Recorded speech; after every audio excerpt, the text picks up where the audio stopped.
Veterina inak. Podcast, ktorý ťa naučí rozumieť tvojmu chlpatému miláčikovi. Pomoc! To je prvá. Ako ti pomôžem? To je prvá pomoc. Ahoj, servus. Čau, Esky. Že vraj dnes, ako sa naučím prvú pomoc pre psa?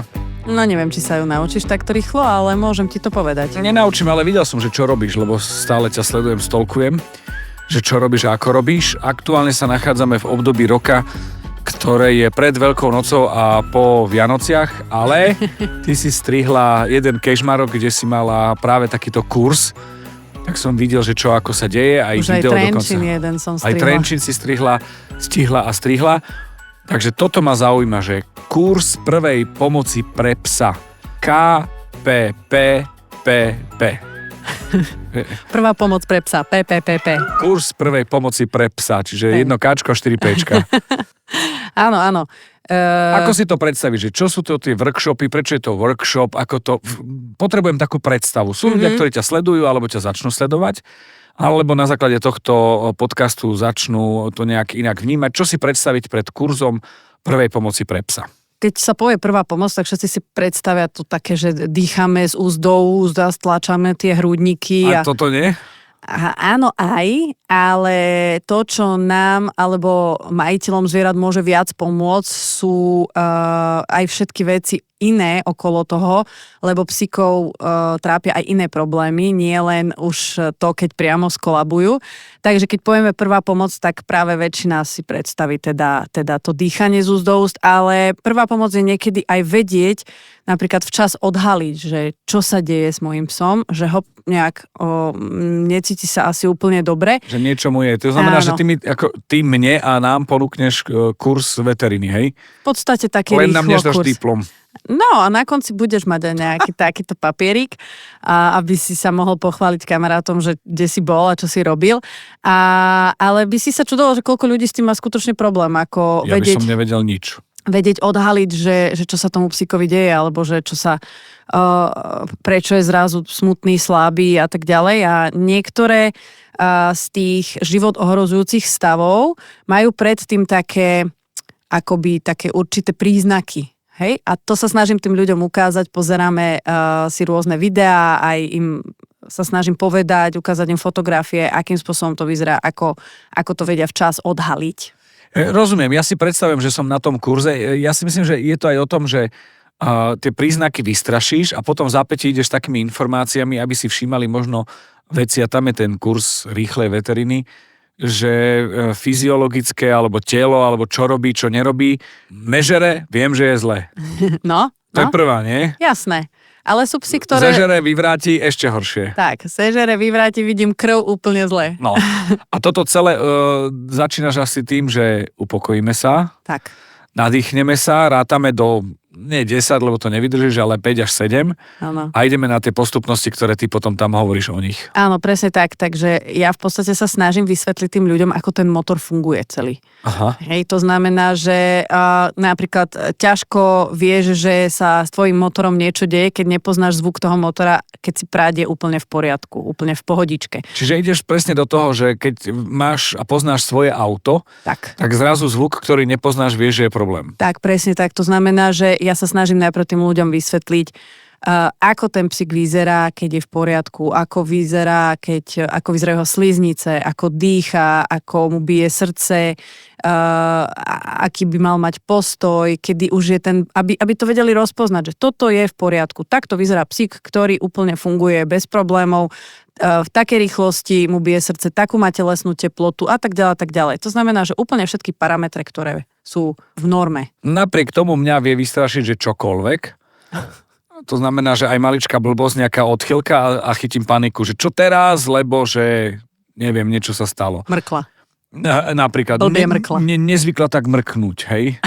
Áno, ako robíme si z toho srandu častokrát, ale vo svojej podstate ja vždy hovorím, že tí majiteľia najlepšie poznajú svoje zviera a práve to, že vedia, že niečo nie je úplne dobre a že toto predtým ten pes nikdy nerobil, tak práve na základe toho vieme, že sa niečo deje. A to je správne, to je dobré, že už majú tak napozeraného že toho svojho to. psíka. Áno. Ale nepreháňa to, lebo viem, že máš aj prípady, že ti príde na ambulanciu majiteľka, panička, ktorá má to po minútach. To ako na denníku M, minúta po minúte. Áno, úplne presne. No. Ideálne v čo najlepšej spracovanej verzii. Mala som už Excelovskú tabuľku. No to sa pýtam, či chceš PDF alebo Excel. Excelovskú tabuľku. Mala som už dokonca aj PowerPointovú prezentáciu. Yes. s fotkami výkalov.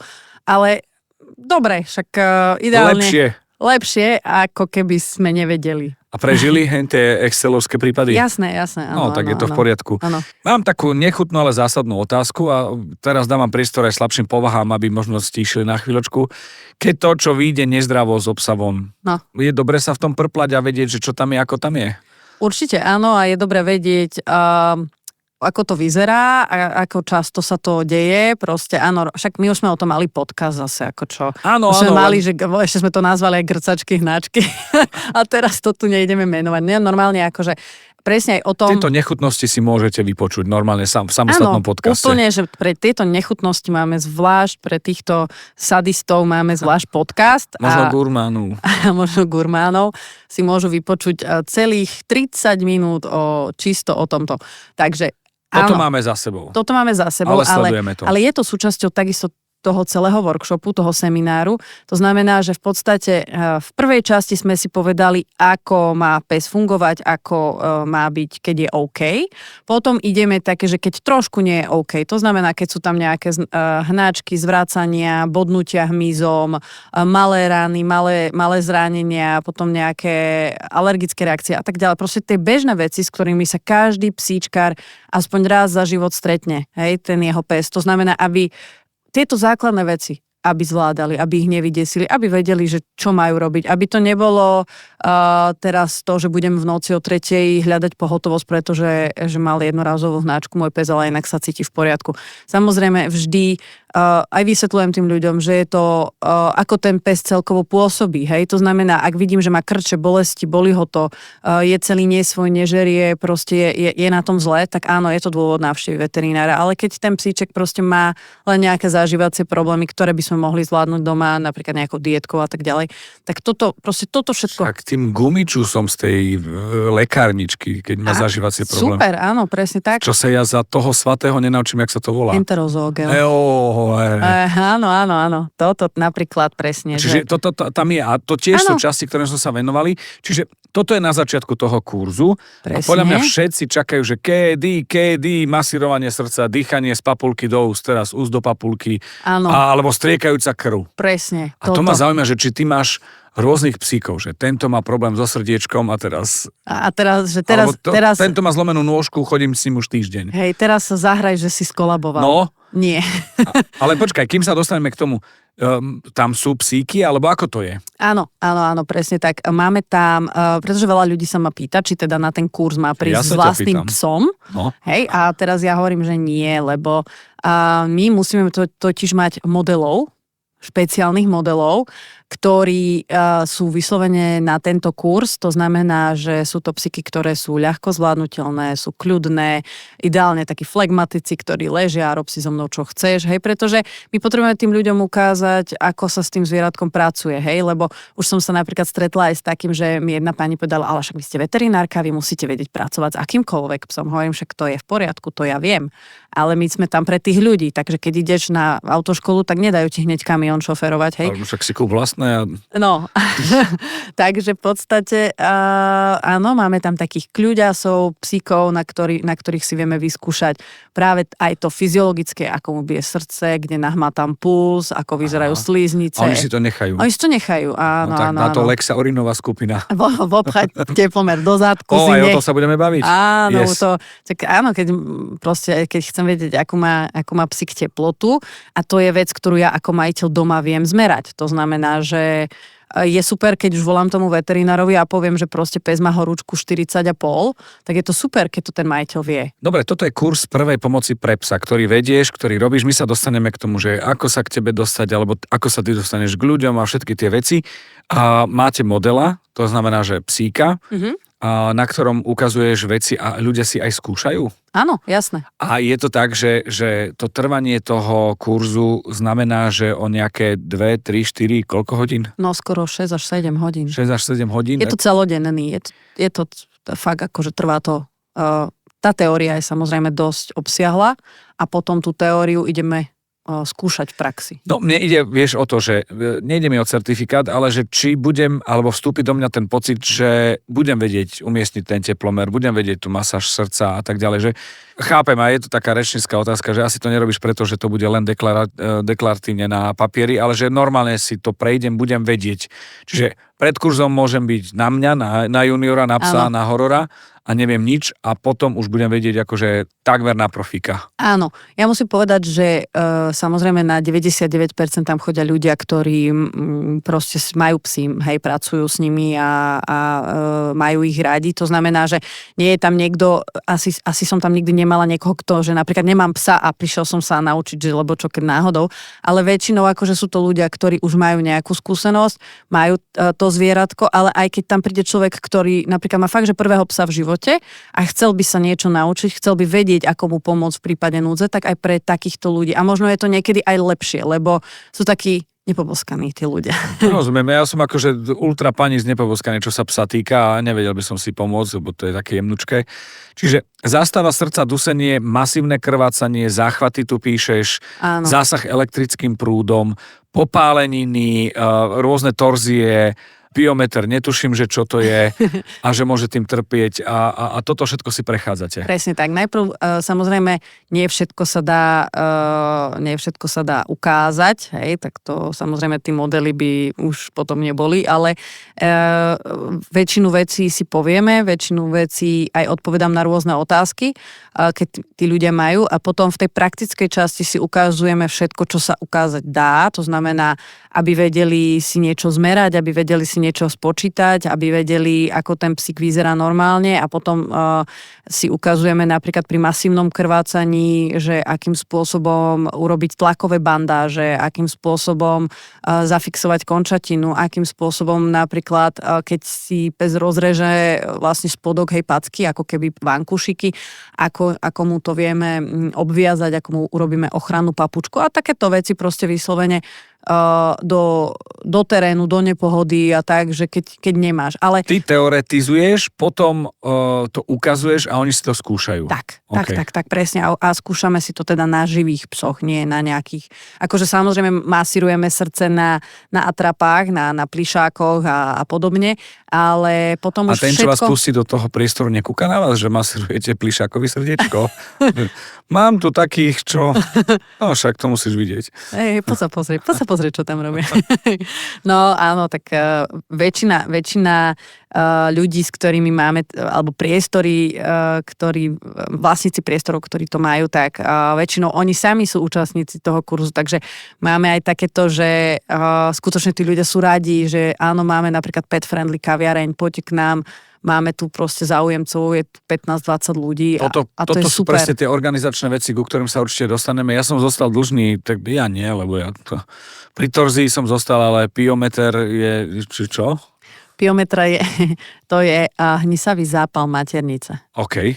Áno, a to je tiež dobre vedieť, pretože síce ty nejako nepomôžeš tej fenke, to je jasné, keď má zapálenú maternicu, to je OK, ale práve si povieme základné príznaky, ktoré tá fenka má, akým spôsobom to dáva najavo a v akom období jej cyklu to je najčastejšie, kedy to najčastejšie sa udeje a toto je pre tých majiteľov veľmi dôležitá informácia, pretože si spojím 2 a 2 a už viem, že nejaká je divná, hárala pred mesiacom a pol až 2, OK, viem, že nie je kastrovaná, však to je logické.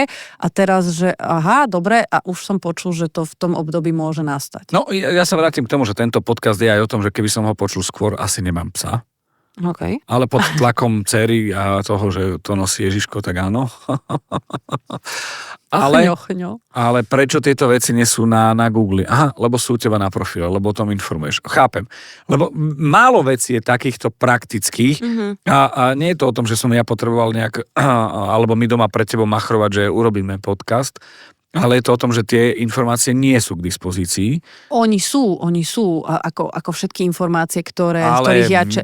Je to zlatúšik, budete ho milovať, trošku šteka, nešteka a je to presne naopak. Akože oni sú len, je ich tak veľa a sú tak, niektoré, by som povedala, tie, ktoré sú jednoducho písané, nie sú úplne pravdivé častokrát, alebo je v nich zmetok v týchto informáciách. A tie, ktoré sú zase pravdivé, tak sú veľmi ťažko písané pre tých ľudí, že jednoducho fakt ten majiteľ si nesadne a nezačne teraz preto máš ty, filozof veteriny, prekladateľa.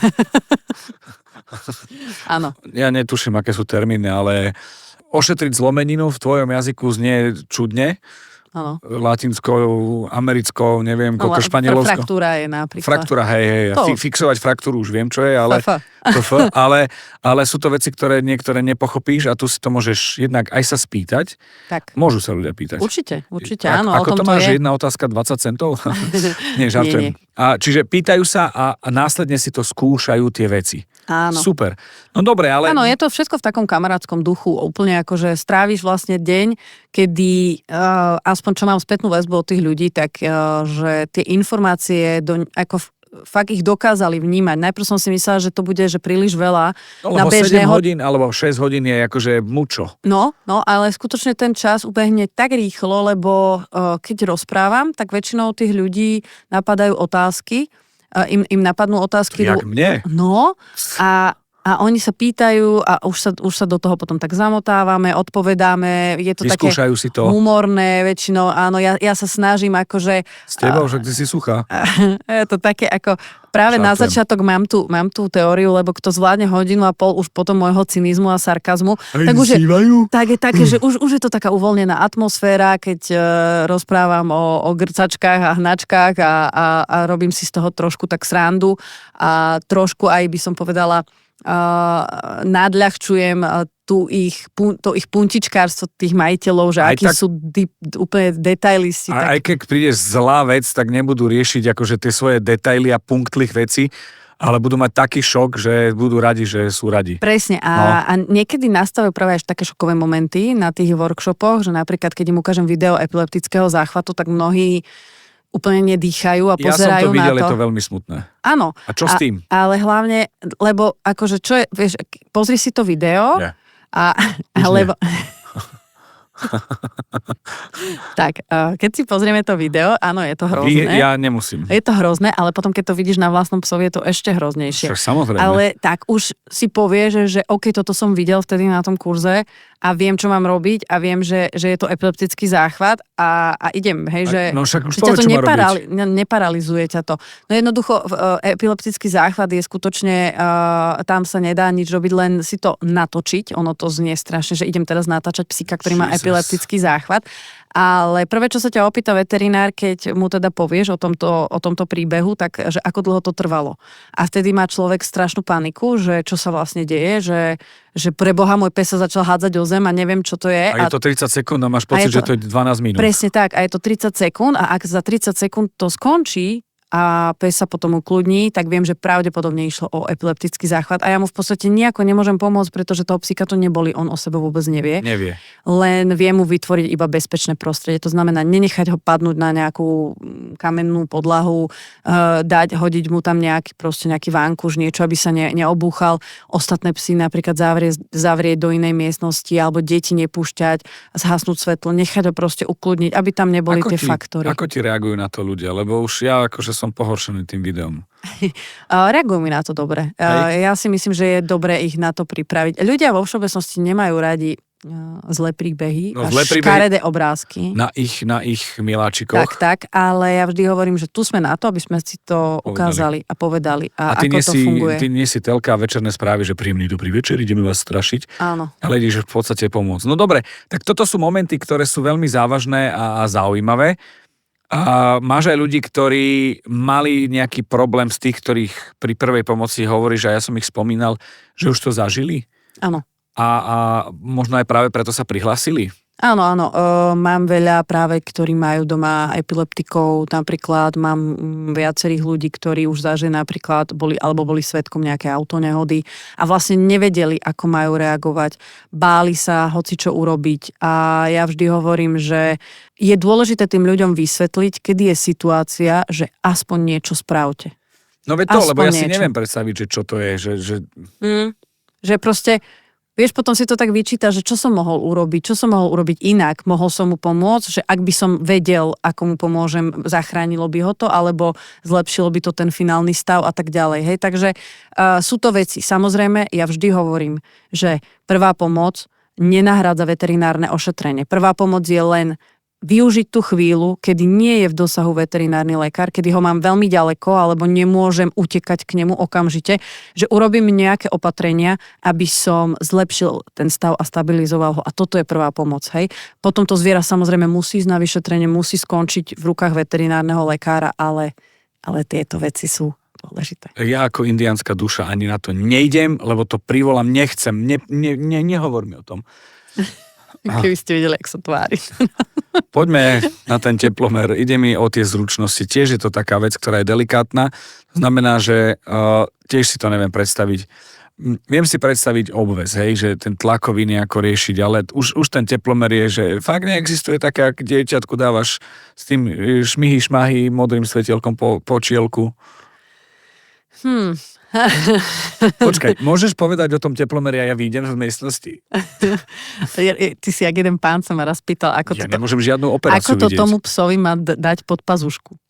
No a ja by som bol za to, aby tá pazuška, aby som mohol dať pod pazušku a jeho priľahnem, ale ostatné veci ja nemôžem ani nemocnicu na okraji mesta Pod kúkať. tou pazuškou má často chlpky a ono to akože Ja nie ti je. rozumiem, no dobre. Proste to strčíš do toho zadku, bože, však naše mami nám strkali rýchlo bežku, pamätáš sa toho, taký ten veľký teplomer nepríjemný. Pamätáš Hovor, sa? ja som...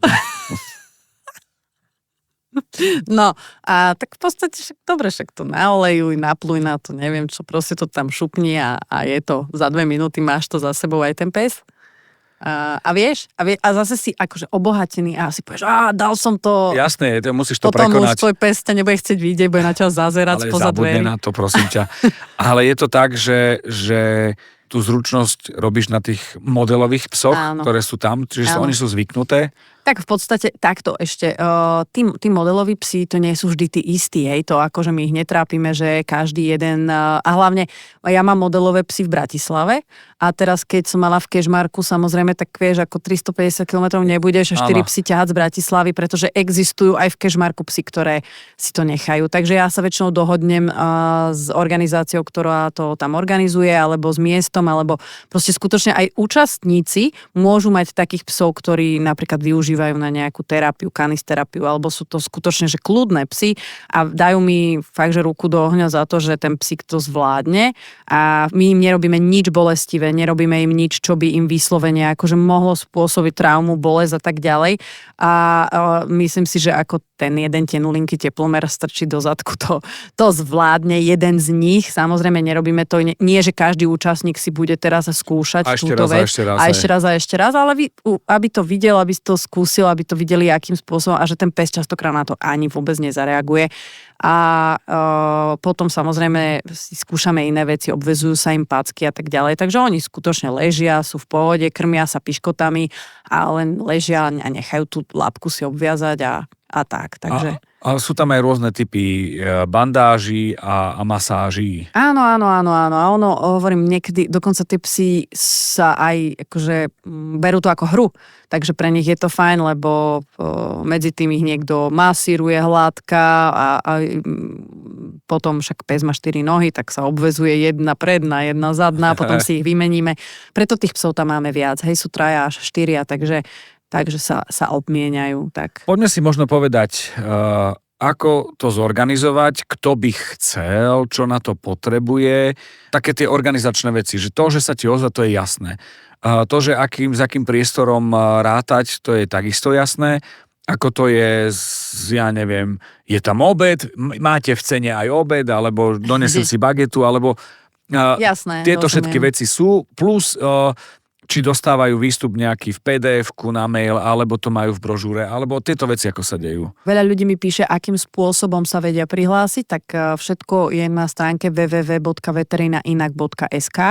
Tam sú dokonca aj nejaké články, dokonca o prvej pomoci a tam je aj kalendár akcií a v tom kalendári máme vždy aktuálne 2 nadchádzajúce udalosti, ktoré budú, pretože veľa ľudí sa ma pýta, že nejaký zoznam. Ono je mi to veľmi ťažko nejaký zoznam dať dopredu, pretože je to fakt o tom, ako sa dohodneme, to znamená sú ľudia, alebo organizácia, ktorá mi napríklad napíše z Košic, že má proste 20 ľudí, ktorí sa venujú vodiacim psom, slepeckým psom, sú to rôzne skupiny groomerov, strihačov, hej, lebo že sa chcú naučiť. Proste je to skupina ľudí, ktorá sa dohodne, sú to kamaráti, sú to nejaké organizácie, alebo sú to aj, ja neviem, že sa dá dokopy 10 ľudí a potom k ním ešte dohodíme nejakých ľudí z okolia, ktorí o to majú záujem, hej, a nájdeme na to vhodné miesto, vhodný priestor, takže a vtedy vypíšem ten termín, hej, že... A aké miesto vhodné? Vhodné miesto je ideálne také, kde sa v kľude usadí 20 ľudí a potom, aby sme vedeli počas tej teoretickej časti teda v pohode sedieť a potom v tej praktickej časti, aby sme sa tam vedeli aj pohybovať, 20 ľudí plus 3-4 psi, hej.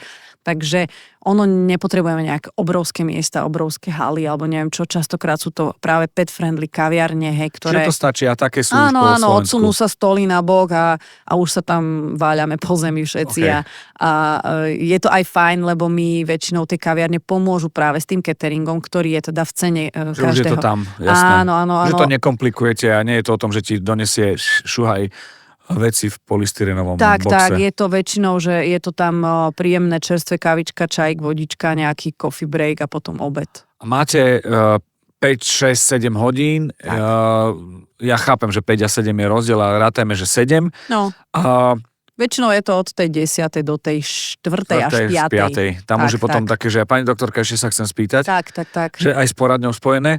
Čo si mám priniesť? Jogu podložka? Jogamatku, myslíš? Jogamatku.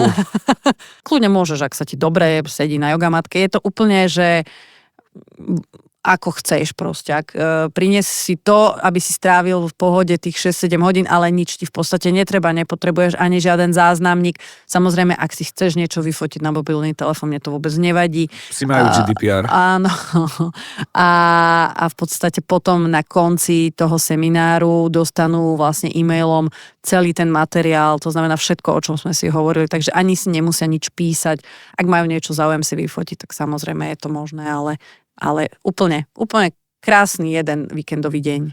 Zaujíma ma skôr, že čo by mi mohlo na tom seminári, na tom workshope pomôcť, že si môžem so sebou vziať. Teda psa nie, záznamy nejaké áno, jogamatku, ani dcerku, ani otca nie, netreba, aby som sa cítil fajn. A musím hlavne vedieť, že do čoho idem. Áno, normálne nič fakt potrebuješ len byť dobre naladený a mať tých 6-7 hodín, aby sa nemusel nejak ponáhľať a stráviš super deň. A v podstate akože ak máš dobrého psa a fakt, že vieš, že je úplne pohodový a kamarátsky aj s inými psami a hlavne nechá na seba šahať cudzích ľudí, lebo to je hlavne podstata toho, tak vieme sa dohodnúť na tom, že ho zoberieš so sebou a bude to priamo tvoj pes, ale musí slúžiť teda aj ostatným. Okay. Hej, takže je to tak. Najčastejšie otázky. Účastníkov zájazdu. Napríklad, že prečo sa to volá workshop? Hej, to niekto napríklad nevie a to je práve ten preklad, že nie je to iba seminár, lebo seminár je väčšinou iba teoretický, ale workshop je skutočne, že kúpiš si v podstate tú zručnosť. Hej, to znamená, že jednak predchádza tomu síce teória, ale potom je tá prax. To znamená, skutočne ťa naučím, ako obviazať tomu psovi nohu, ako ho vyšetriť, ako mu pozrieť do očí, ako mu skontrolovať sliznice a teda. A berieme si rôzne možnosti, rôzne... by som povedala, vytvárame si rôzne fejkové situácie, že čo môže nastať a čo vtedy mám robiť. Tak. Raz, dvakrát do mesiaca to zvykne byť?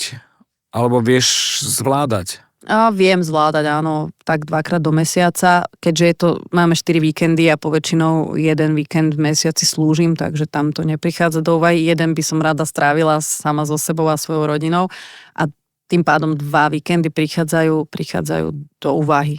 No, ono je to aj o tom, že v podstate aj my tie naše také verejné nahrávky podcastu ako keby obetujeme, ako nie je to obeta, ale nechávame to radšej tak, aby si mohla ísť do terénu, lebo tam na tom workshope urobíš viac, ako keď sme na tom podcaste. Ale to takisto môže byť aj spojené.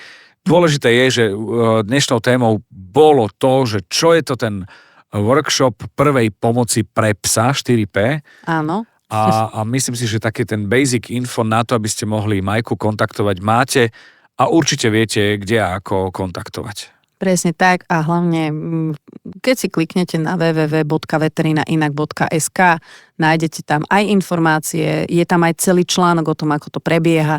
V kalendári akcií nájdete nadchádzajúce udalosti, kedy to bude a keď náhodou, že nič z toho vám nestačí, tak ma kontaktujte buď e-mailom alebo cez Instagram a kľudne sa opýtajte akékoľvek informácie. Alebo možno, ja neviem, na prechode prechodcov na Račku v Bratislave. No presne tak. OK, Maj, ďakujem pekne. Ďakujem aj ja. Veterina inak. Podcast, ktorý ťa naučí rozumieť tvojmu chlpatému miláčikovi.